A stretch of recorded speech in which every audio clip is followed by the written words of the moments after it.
Vriende, hartlik goeiemôre en welkom by ons oggendoordenkings van Uit die Woord Digitaal. In hierdie nuwe dag is dit vir my 'n groot voorreg om vir jou te groet in Jesus Christus se naam. Mag hierdie oordenking vir jou tot seën wees. Ek is Dominee Adriaan Swart. Ons skriflesing kom vanmôre uit die woord van die Here uit 1 Johannes hoofstuk 2. Ons gaan lees vers 18 tot 22.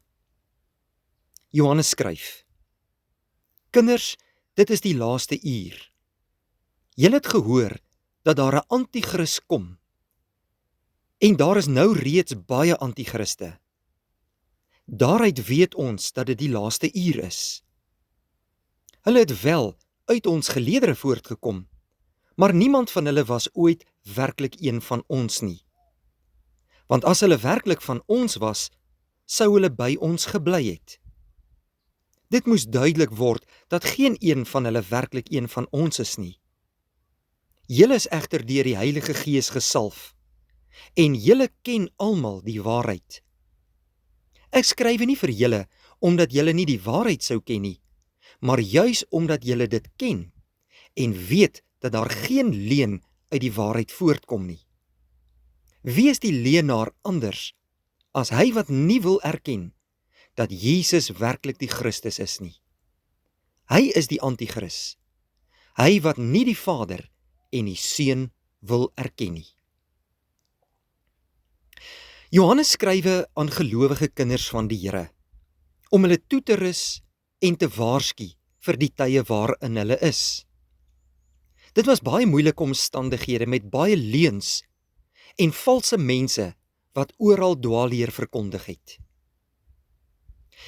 In die besonder skryf Johannes vanoggend oor die anti-kriste. En hy noem ook dat dit 'n kenmerk van die laaste dae is, die laaste uur. 'n Teken daarvan dat die wêreldse tyd besig is om uit te loop.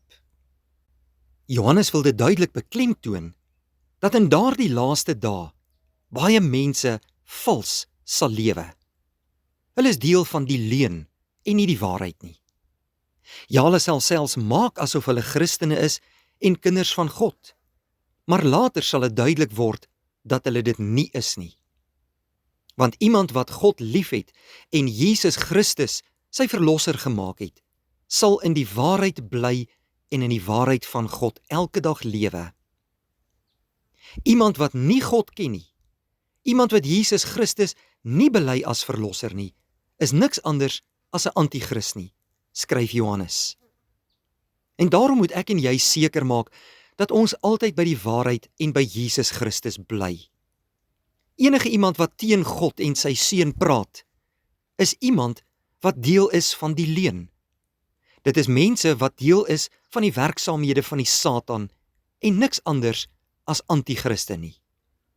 Maar kinders van die Here wat werklik Jesus Christus al verlosser gemaak het, bly in die waarheid, lewe in die lig en maak 'n verskil in hierdie wêreld. Ek en jy wat kinders van die Here is, wil deel van God se koninkryk wees en daarvolgens gaan lewe. Daarom is ons nie ook deel van wêreldse mense en hulle bedrywighede nie, maar is God se koninkryk en God se wil vir ons lewe ons hoogste prioriteit. Kom, laat ons wakker en waaksaam leef in hierdie wêreld. Laat ons roeping nakom en mag God ons lewe so seën dat ons lewens hom altyd sal verheerlik. Kom ons bid saam.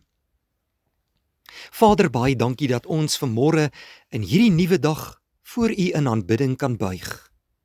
Ons loof en prys U as die enigste ware God. Dankie dat U die waarheid aan ons kom bekend maak het en die lig van Jesus Christus oor ons lewens en in ons harte kom skyn het.